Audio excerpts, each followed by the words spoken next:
Viral nga ngayon ang naging pahayag ni Vivian, ang nasabi nga pong babae sa freezer ng Alfamart. Yes, ang pangalan po niya ay Vivian.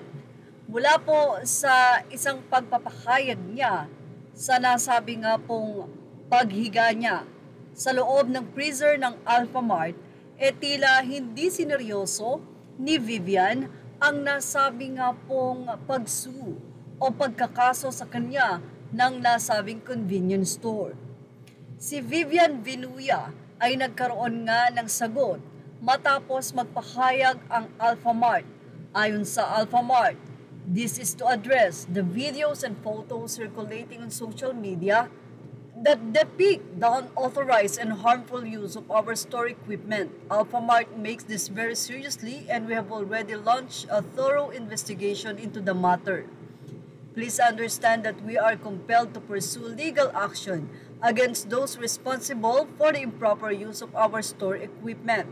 Ayon din sa Alfamart, ay tinanggal nga nila ang mga yelo, sinanitize at minake sure na malinis ang nasabi nga pong freezer na hinigaan ng nasabing content creator or vlogger na si Vivian. Sa isang interview, sa isang video kung saan ay binibidyo siya at nagtatanong kung sinasabi kay Vivian na dirty ka daw, sabi niya hindi ako dirty dahil bagong ligo ako nung nahiga ako doon.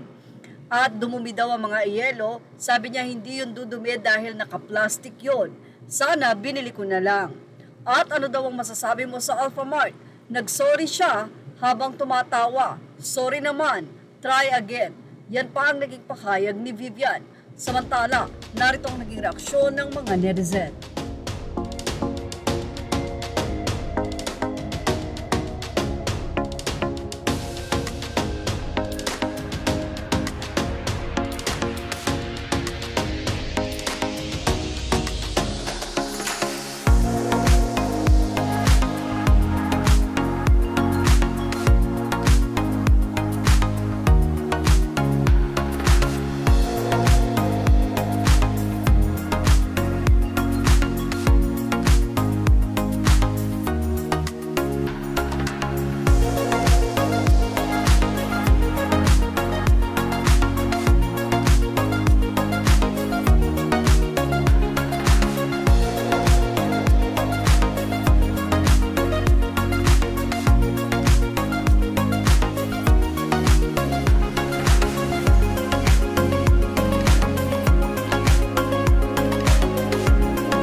Ano naman ang message nyo hinggil dito sa pagtawa ni Vivian habang nagsusuri? Ilagay na ang inyong opinion sa ating comment section.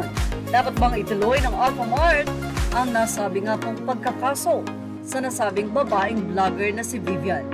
Thank you for watching. Images are all credit to the rightful owners. Please like, share, and subscribe.